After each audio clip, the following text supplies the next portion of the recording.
हर हर महादेव। प्यारे भक्तों, महादेव जी कहते हैं, कैसे हो मेरे बच्चे। मैं जानता हूँ कि तुम बहुत परेशानी में हो और तुम्हारे साथ कभी कभी जीवन में ऐसा होता है कि तुम करना तो कुछ और चाहते हो पर कुछ और कर लेते हो। और आज मेरा यह संदेश केवल तुम्हें सच्चाई को बताने के लिए आया हूँ कि तुम्हें तुम्हारे असली लक्ष्य के बारे में पता चल सके, क्योंकि तुम्हारे लिए है जानना आवश्यक है कि वह कौन सी गलती है जिसके कारण तुम अपने लक्ष्य से भटक जाते हो। जो इंसान अपने लक्ष्य से भटक जाता है वह कभी किसी मोड़ पर नहीं पहुंच पाता मेरे बच्चे, क्योंकि उसे अपने जीवन का लक्ष्य निर्धारित नहीं होता है। और जिसके जीवन में कोई लक्ष्य नहीं होता वह कभी भी अपने जीवन के मार्ग से भटक सकता है मेरे बच्चे। जैसे एक मुसाफिर अपनी मंजिल तक तभी पहुंच सकता है जब उसे मंजिल का पता मालूम हो, किंतु यदि उसे अपनी मंजिल का ही पता ना मालूम हो तो वह कभी किसी मंजिल पर नहीं पहुंच सकता। ऐसा व्यक्ति केवल यहाँ से वहाँ भटकता ही रहता है, परंतु अपनी वास्तविक मंजिल कभी नहीं मिल पाती है। वैसे ही यदि तुम्हारे जीवन में भी लक्ष्य नहीं है तो तुम ऐसे ही भटकते रहोगे। इसीलिए तुम्हें आवश्यकता है एक ऐसी मंजिल की जो तुम्हारे पूरे जीवन को संवार दे मेरे बच्चे।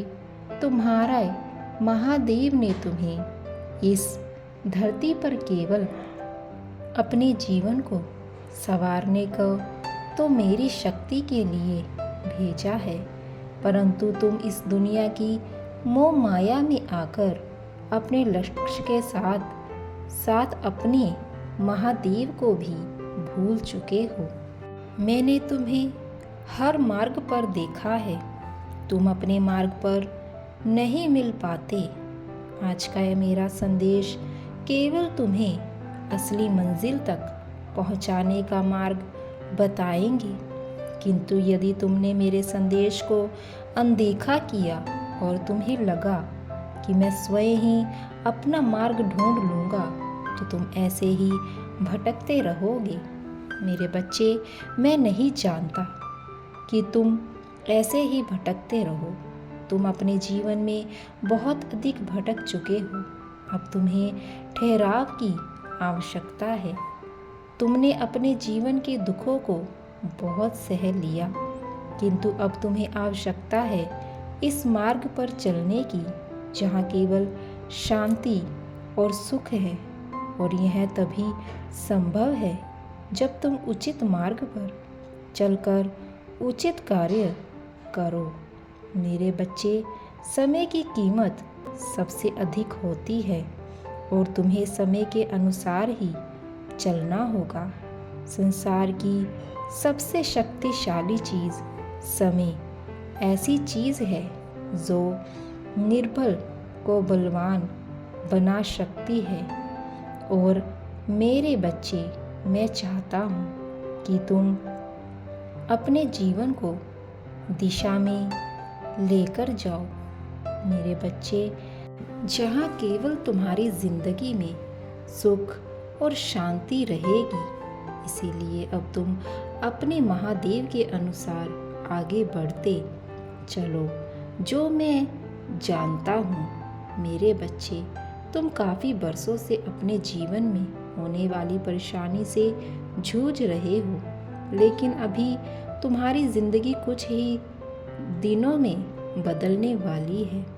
तो महसूस करोगे तुम्हारे जीवन में खुशियाँ आने शुरू हो गई हैं मेरे बच्चे। मेरी बात याद रखना, हमेशा सच्ची लगन के साथ अपने कार्य करते जाना। तुम कहानी पर भी अपने मन में डर मत लाना कि कोई भी कार्य तो नहीं कर सकते, तुम अपने मन में यह डर मत रखो कि क्या सही होगा और क्या गलत होगा। बस अपने कार्य को दृढ़ निश्चय के साथ, अपनी ईमानदारी के साथ करते चले जाओ। अगर तुम चिंता करते रहोगे कि मेरा कार्य सही होगा या गलत, तो तुम कोई भी कार्य नहीं कर पाओगे। इसी उलझन में अपना सारा समय खराब कर दोगे। तुम्हारे यह कार्य का फल तुम्हें तभी मिल सकता है जब तुम उसे अपने पूरे दिल से कर सको। जब तुम अपने पूरे दिल से पूजा अर्चना करते हो तो उसका फल मैंने हमेशा से दिया है और आगे भी दूंगा। तो मैं कभी मत सोचना कि तुम्हारे महादेव तुम्हारे साथ नहीं हैं। मैं हमेशा से तुम्हारे साथ ही हूँ और आगे भी तुम्हारे साथ ही रहूँगा। मेरे बच्चे, बस तुम केवल मुझ में पर विश्वास बनाए रखो। मैं वह महादेव हूँ जो हर बुराई का नाश कर देता हूँ।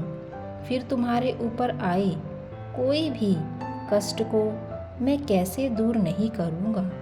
तुम्हें मन सोचो कि तुम सूर्य रहोगे, मैं सदा तुम्हारे साथ हूँ।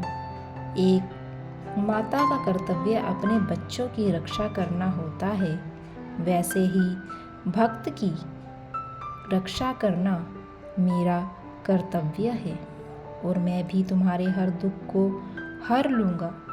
मेरी कृपा का फल तो तुम्हें अवश्य मिलेगा, किंतु तुम बार बार अपने मन में उठ रहे विचारों को बंद कर दो और केवल मेरा ध्यान करो। तुम्हारे सारे दुख दूर हो जाएंगे।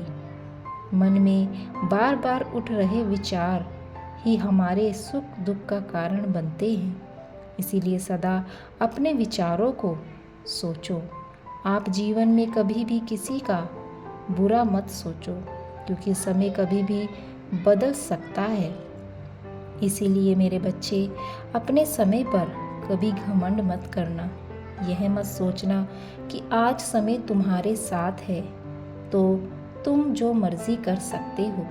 हमेशा याद रखना, समय किसी का नहीं है, वह केवल इसका होता है जो उसके अनुसार कार्य करता है। और मैंने जो तुम्हें हुनर दिए हैं उन पर कभी भी घमंड मत करना, क्योंकि घमंड व्यक्ति को एक ना एक दिन परसत हरा कर देता है। इसीलिए मेरे बच्चे, सदा ही अपने आप को इस घमंड रूपी बुराई से दूर रखना, क्योंकि जब तुम घमंड से दूर रहोगे तभी तुम अच्छाई की ओर बढ़ सकोगे। जैसे धनुष से निकला गया बाण किसी न किसी को भेद देता है, ऐसे ही मुख से निकले गए कटु शब्द हमारे हृदय को अंदर तक भेज देते हैं। हमेशा दूसरों के प्रति प्रेम की वाणी से बात करो, प्रेम से बोलो। हुआ हर वाक्य अमृत के समान प्रतीत होता है। इसलिए अपनी वाणी का सदुपयोग करें, स्वयं मीठा बोलें और सामने वाले को भी मीठा बोलने का अवसर दें। ऐसा करने से तुम अपने साथ साथ सामने वाले के हृदय में भी प्रेम की भावना को जागृत कर दोगे, जिससे यदि वह तुम्हारे प्रति गलत धारणा भी रख रहा होगा तो तुम्हारे प्रेम को देखकर वह अपनी धारणा को बदल लेगा। अब मैं अपने धाम वापस जाना चाहता हूँ, किंतु यह कहना चाहता हूँ कि मेरे संदेश को अपने जीवन में अपनाना और अपने मन को शांत करके अपने कार्यों पर ध्यान देना। तुम्हारे जीवन में अब से सब कुछ अच्छा होगा। मेरा आशीर्वाद सदा तुम्हारे साथ है। तुम्हारा कल्याण हो, तुम्हारा दिन मंगलमय हो। महादेव कहते हैं, सदैव खुश रहो। हर हर महादेव।